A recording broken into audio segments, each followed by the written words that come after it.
Nay, ano masabi mo kay sa tulong na binigyan ni Senator Bongo? Uy, siyempre napakalaking tulong.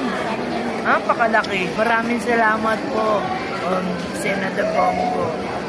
Malaking utang na loob po ang mga 92, Barangay 92. Salamat. Si Nanay, ano? Nay, masabi mo kay Senator Bongo? Ay, Senator Bongo, sabi ko ba, yung nasunugan kaming ganito, malaking bagay sa amin itong binigay mo sa amin, sabi ganyan.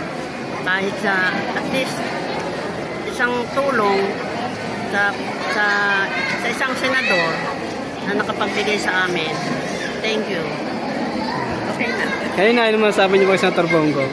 Ay, naku, basta Duterte, Bongo, Bato. Kahit hindi ako nasunugan, talagang sa kanila ako. Lalo na kay Bongo. Yan ang number one. Vice President Inday Sara Duterte, no? Siyempre!